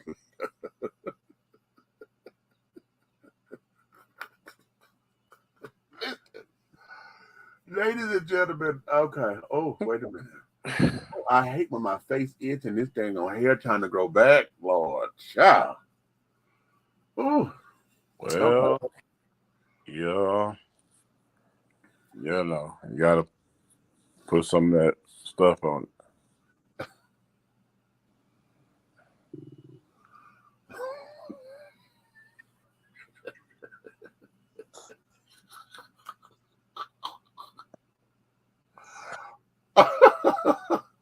The moisturizing cream that I use, darling, or body butter that I use, honey, is you know, very soothing. Okay, so I do, yeah. Yeah. From the bottom. Stand a facial though. A facial would be wonderful to open up these pores, honey, and then steam them. Oh, that'd be cute. Facials open up a lot of stuff around here. I'm sure.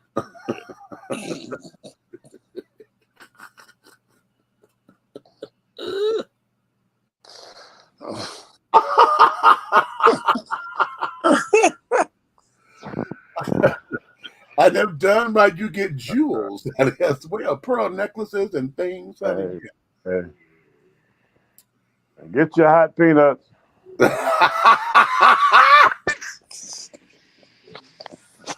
I'm not with you. Listen, Okay, ladies and gentlemen, listen.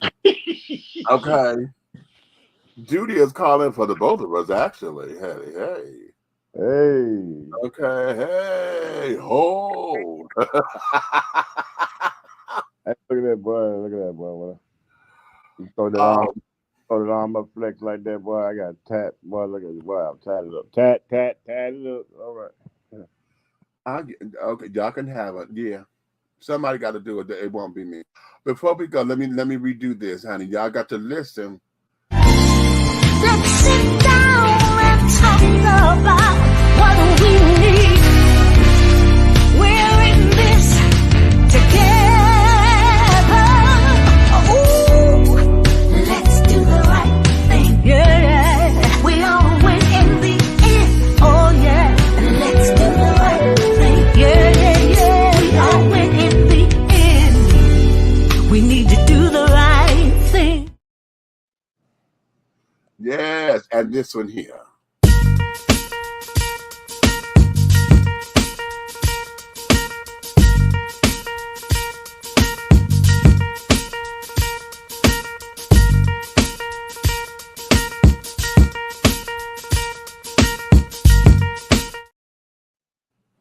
All right, children. Yeah, that's the fundraiser campaign and the promo because we do need volunteers. So y'all know I'm running for mayor here in College Park, and we want to get that together. And I got a couple people in the well that said, "Yeah, I'm with you. Tell me what we need done." So now we're just trying to get this money, honey. So we qualify in August. We need $915 in the kitty for that alone. And then we need other stuff to come so that we can get the signs and all that kind of stuff. And some people with some good shoes so we could go walking the 11 square miles of the city of College Park because I want to make sure that every door, honey, knows my name. Okay? Now, whether they believe in me or not, we'll see. But they're going to know who I okay? Knock, knock. Who's there? See? I bet the neighbors know my name. Huh? Okay. So, having said that, let me let you guys go and go on into your evening, honey. It is about to be the witching hour, darling. So it's a Saturday night. I'm sure all of you who are getting dressed to go out to go have a little bit of fun or whatever, honey, y'all are ready to go do your thing. So on that note, honey, you may finish all of your crumpets, my darlings, because the tea has been dished. And you've been dishing tea, darlings. With Big Meech and the big guy ally over there, honey. Formerly known as Big Red, or also known as Big Red. Honey, he got so many hats, but today he was Minister Lavelle Hayes. Okay. And in the absence of Aunt Nikki, honey, who was up in Philly trying to get her thing together, she will be back soon, honey, so that we can get her up in here and have her perspective as well, honey. We thank you. If you love us the way that you do. Okay. Oh.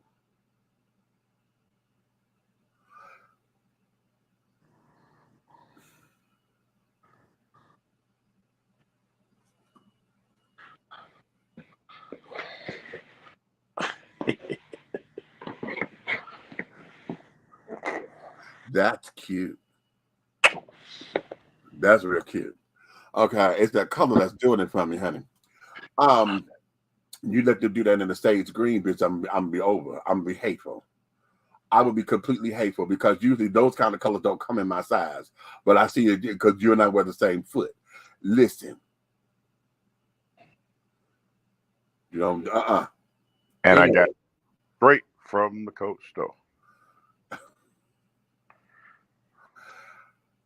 If you love us like you say you do, honey, tell all of your friends, your family, honey, your crew to come on in to like, subscribe, share, honey, with all of your people, honey. But if you hated us and think that you're going to neck rollers and finger snappers and point fingers and colors and just this and this, then you could tell all of your motherfucking enemies to like, subscribe, and to share. Because one of the things that you will understand is everything that we're doing over here, honey, at 3 the Hard Way, the Syndicate, honey.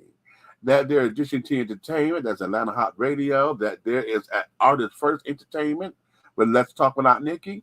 Everything that we're doing, honey, will move forward in any way, shape, style, form, and or fashion. So on that note, honey, thank you, thank you, thank you, thank you, thank you. We love you. We appreciate you, honey. And we're going to see you at another time. Again, tomorrow being Mother's Day, honey. Thank you to all the mothers out there. And we appreciate you. This is my second one without mine, honey. So those of you who you still have your mothers and carrying on, make sure you embrace them and give them all the love like you never have before. And that doesn't mean that you have to go out to buy something, honey. Most of the time, particularly when you're adult children, your mother wants your time now. They just want to spend time with you. They want to see you, call them, tell them something, honey. Get down into their words for a minute and shower them with love, peace, understanding, and harmony. So on that note, my darlings, until the next time.